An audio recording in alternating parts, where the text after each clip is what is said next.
one stop, a family shop. Think Thayer, come on, let's get rolling. Come on, let's get moving. Think Thayer.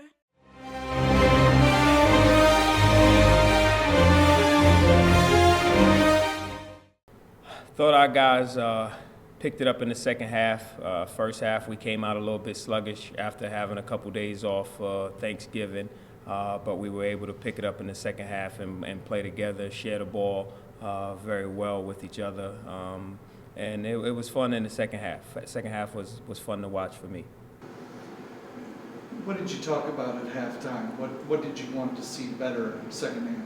Our defense. Our defense was the main thing that we spoke about. We gave up 17 to Jackson in the first half.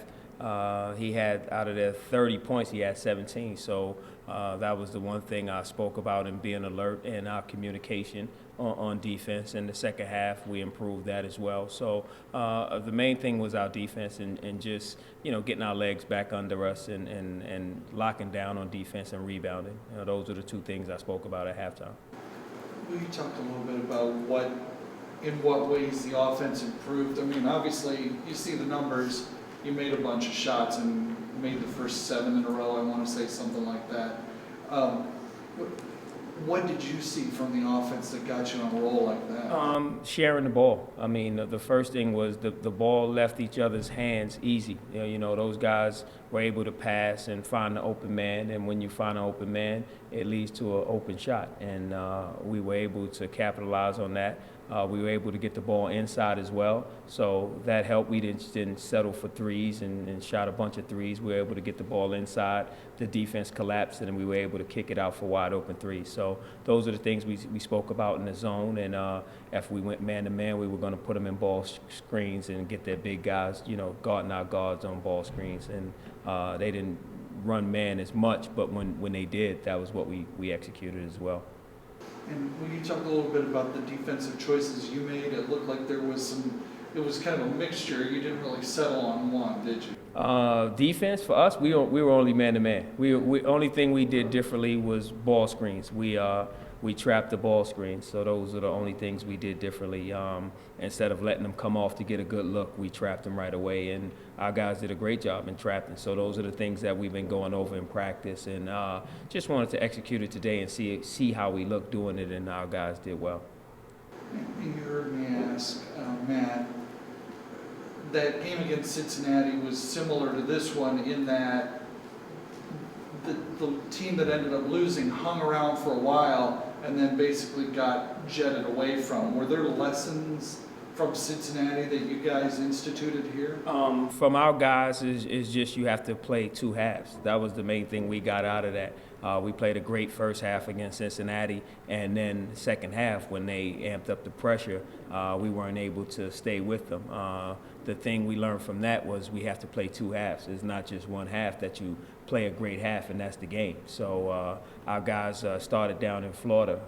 We didn't play a very good first half against North Dakota, and then we played a good second half, and it wasn't enough. We dug ourselves too deep of a hole.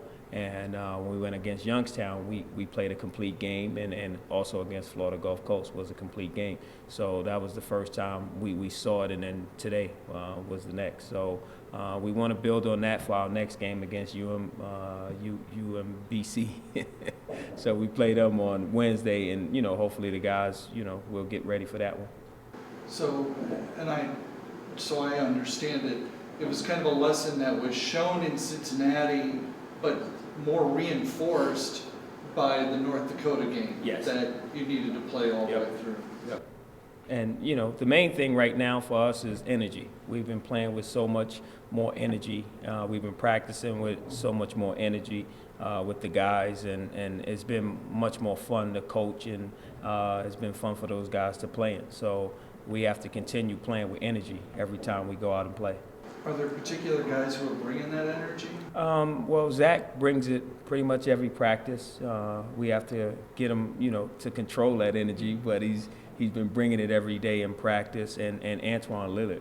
those guys, and J.D. Tisdale, those are the ones that pop out my head right away because of what they do on a consistent basis.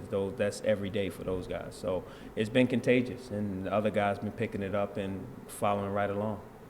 And when you talk a little bit about Matt's shooting, because obviously if you give him an open look, and we've seen that ever since his high school days, if you give him an open look, more often than not, he's going to drill it. Yeah, he shot the ball very well tonight. He's been practicing much better. He's been shooting it well in practice, and he had an opportunity to come out tonight and show what he can do in I guess 13, 14 minutes of play, and he was able to shoot the ball well. So he just have to continue and stay confident in his ability to shoot and understand, good shots. When you take good shots, great shots, you'll knock them down. And Ish did a great job of finding him. And the zone that they played, he did a great job of penetrating and kicking out to him for wide open shots, and he was able to knock him down. Well, just the beginning of a long week, I guess. Being able to play a wide variety of guys, not having to overwork anybody.